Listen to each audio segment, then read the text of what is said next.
Hey everybody, how's it going? So, the final installment in my favorite 100 albums. It's a lot going through and talking about 100 albums. Holy cow. Anyway, I appreciate everybody who's been along for the ride. This is going to be my 10 favorite albums of all time. And no, my list is not going to change anytime in the foreseeable future. These are locked in. Definitely my 10 favorite albums of all time. May not be your 10 favorite albums, but that's what is making the vinyl community so unique and so fun, is that everybody's got an opinion. Everybody loves albums differently, and this just happens to be my list. So let's get right into it. Number 10. The Doors, their debut album. This has always been my favorite Doors album, although I go back and forth between LA Woman, to be honest with you. But this was my first love. I got into the Doors when the Oliver Stone movie came out. Really, I knew of the Doors, but just hadn't been a huge fan. And for whatever reason, when I saw that movie, you started hearing more Doors music. I think I picked up a couple of cassettes. And then I remember for Christmas one year, I think it was some kind of a, Secret Santa situation. I got the cassette for the Doors debut album and listened to it and just loved it. I mean, you've got Light My Fire on here. You've got Break On Through, Crystal Ship, Backdoor Man, the epic The End. And it's just the perfect album. I don't even mind Alabama Song. I think if there's one song that turns people off, it's probably that one.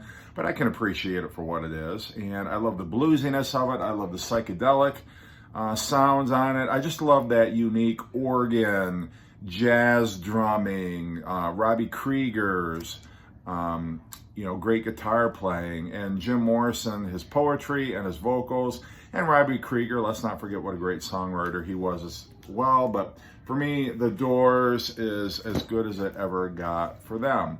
Number 9, Led Zeppelin 4. Yeah, it's so hard picking a favorite Led Zeppelin album. And I'm very aware I left Physical Graffiti off this list. It's just a lot of music to take in. And usually when I'm in the mood for Led Zeppelin, I kind of like it in reasonably small doses. One album at a time is good enough for me. And this one has just really the best of Led Zeppelin, for me anyway. It starts off with Black Dog, right into rock and roll. Then you got the folky Battle of Evermore, straight into Stairway to Heaven, which is a great deep track. And then Misty Mountain Hop, I've always loved that song. Four Sticks, When the Levee Breaks. I mean, does it get any better than this with Led Zeppelin? I don't think so. So Led Zeppelin 4 or Zoso, whatever you want to call it, that's my top 10 pick. All right, number 8. And I don't know too many people who are going to rank this in their top 10, but this has just been such an important album for me. I heard it back in the, I want to say late 90s or early 2000s. And I'd heard of this artist, but I'd never really checked out any of his music before. And it was my uncle who said, hey, you know what? Have you ever heard Jeff Buckley? And I'm like, no. And he put it on and I was mesmerized. It is such a magical album. I'm talking, of course, about Grace, the only studio album that was released during his lifetime, but such an incredible album. If you've never heard his version of Leonard Cohen's Hallelujah, do yourself a favor, look it up on Spotify, play it immediately. And while you're at it, play So Real, play Dream Brother, play Grace, play Last Goodbye. You will fall in love with this album, guaranteed. He had a beautiful voice. He was an incredible songwriter, incredible guitar player. He has a great band behind him. Jeff Buckley's Grace. It will affect you, and it will soon, I guarantee, become one of your favorites.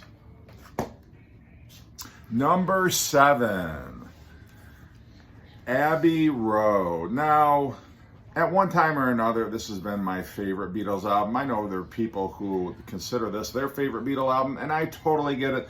This is an amazing album. It is one of the Beatles' best. Come Together, something, that 1-2 punch right off the bat. Stalls a little bit with Maxwell's Silver Hammer, but I mean, I understand what Paul was going for, but I really feel like, as I've mentioned before, George Harrison gets so shortchanged. This, for me, was George Harrison's golden period of songwriting from 68 through like 1971. He was a songwriting machine, and don't tell me there weren't a track or two that were just as good as anything that John or Paul were writing to put on this album. Maxwell's Silver Hammer, for one. And I know it's nice to have a Ringo track on here, but get Octopus's Garden off this album. Let's have 2 more George tracks on here. I know it's never going to happen. You can't rewrite history. But those are my big issues with this album. I'm not a huge fan of Octopus's Garden, and I'm not a huge fan of Maxwell's Silver Hammer either. But otherwise, this album is amazing, and it's the strengths of this album that push it over the top for me. Here Comes the Sun, like I said, George Harrison, amazing songwriter. I love the Abbey Road medley. John stepping up with I Want You, great song. Even Sun King and right into Mean Mr. Mustard is very cool, but this is a lot of people's #1 album for a good reason. It just happens to be my number 7. Okay, my number 6 is the best progressive rock album ever released, the best album, yes, ever released, Close to the Edge. It is legendary for a reason, just for the title suite alone, Close to the Edge, where you've got that whole, what does that even say? I can't even write it. It doesn't matter how it's broken up. Just listen to it. You will forever be a Yes fan. And You and I on the second side in Siberian Katru, whatever you want to call it. This album, the playing is great, the melodies are great, the songwriting is great. For me, pure perfection. If I were doing a progressive rock list, this would definitely be at the top. But you got to check it out. You've heard people rave about this. If you haven't heard it, listen to it on streaming, grab the record if you see it out in the bins, but get your hands on this, for crying out loud.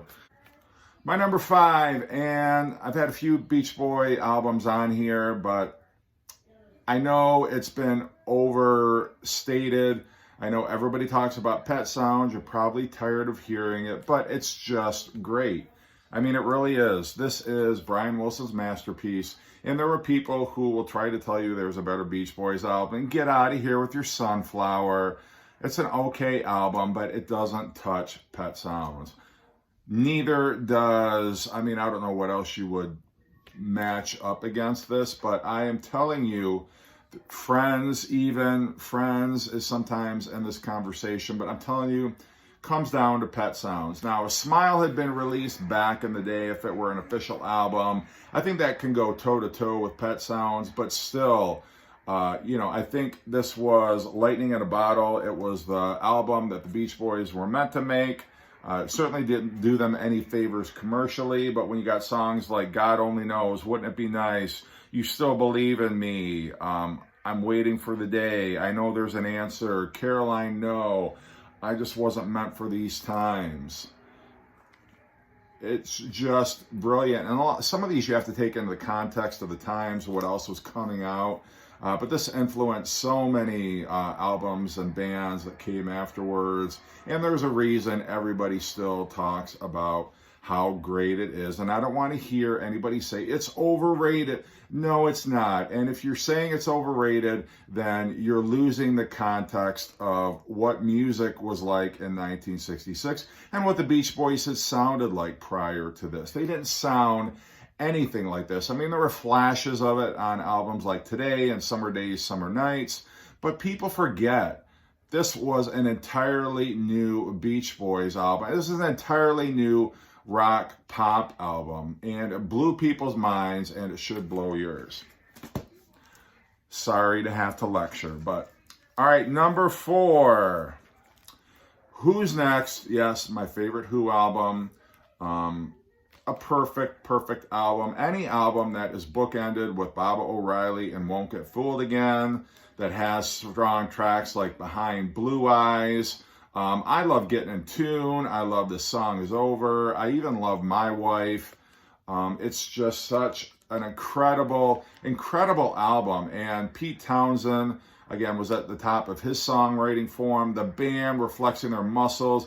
They were a hard-rocking band and a no-nonsense band. And this kind of distilled some of the excesses of Tommy down to a more, I guess, digestible collection of songs, even though this also at one time was going to be a double album. It was going to be a movie. It was going to be a stage production. But wiser head prevailed, and they whittled it down to a single disc album, and it's perfect. It really is. It's the best of The Who. The Who were no longer a singles band, even though, you know, they took a couple of singles off here. But for now on, they were one of the hardest rocking bands in rock and roll, second only to like a Deep Purple and a Led Zeppelin and a Black Sabbath. But The Who doesn't get lumped into that conversation because people don't really think of The Who as a heavy band. But listen to this album, listen to Live at Leeds, listen to parts of Quadrophenia. They really are. They're a hard rocking, not quite proto-metal, but still. All right, number 3. Yeah, my favorite Rolling Stones album. I'm sure this is no surprise to anybody. I love this one. Again, when we're talking about great bookends to an album, is there anything better than Gimme Shelter and You Can't Always Get What You Want? You never heard a choir. You never thought you would hear a choir on a Rolling Stones track, but that's what you got with You Can't Always Get What You Want. You got some blues, some country blues on here. I love Midnight Rambler. Just that dirty, gritty Delta blues song. The way they channeled some of those great Delta blues artists on that track is great. Monkey Man, one of my favorite opening with Nicky Hopkins' haunting piano riff at the beginning. Love in Vain, which is a Robert Johnson track that they reinvented. You know, I'm okay even with Country Honk. It's okay. I don't prefer it to you know, honky tonk women, but I still think it's enjoyable enough. You got the Keith Richards vocal, you got the Silver, and then of course Live With Me, which is a great showcase for Mick Taylor. But great Stones album. Again, one of those Jimmy Miller masterpieces. And I wish this era had never ended, but I'm glad we got it while it lasted. Okay, number 2, and this used to be my number 1, but I'm just going to show it, okay? Dark Side of the Moon. Yeah, I know. And people, I think, are tired of hearing about this, just like they're tired of hearing about Pet Sounds, they're tired of hearing about Abbey Road, tired of hearing about Led Zeppelin 4, but there's a reason why this album has sold more albums than any, I think, since Thriller, or I don't know. I mean, that at least when I was growing up, you always heard, this has sold more copies than any album in history. And then Thriller sold more copies than history, but there's a reason why this album sold so well. This is the best that Pink Floyd ever made. Now, Wish You Were Here was great. Animals was great. The Wall was great. I even like Metal.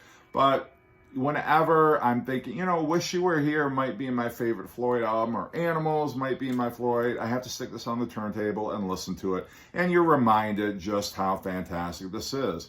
This is really, this and Wish You Were Here were the last time Pink Floyd functioned as a band that wasn't just Roger Waters and the other band members were playing his session musicians. But Roger Waters was responsible for the concept. He was responsible for all the lyrics.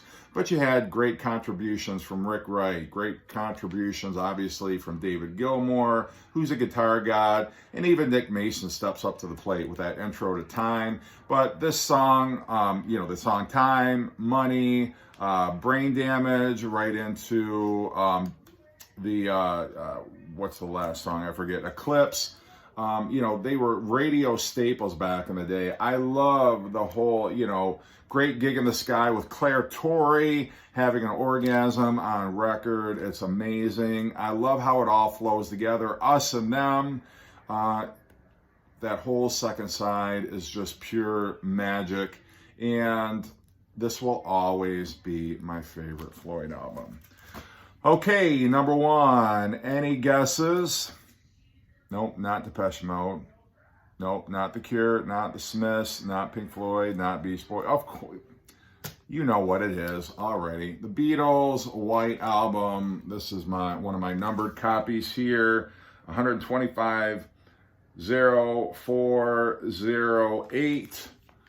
Not that the numbering system matters, but the best of the Beatles, let's just call it that. They self-titled it for a reason. I think they knew they had something very special here. You know, people call this album Fractured, and it was 4 solo artists that came together and put an album. That's really not true. I think we learned a little better when the remix, the anniversary remix from Giles Martin came out, and we had all the outtakes and reading up on the making of this album. I mean, sure, they were starting to split apart, but I think they were growing more as individual artists. It wasn't all about the band anymore. Everybody wanted to get their compositions onto the album, George Harrison included.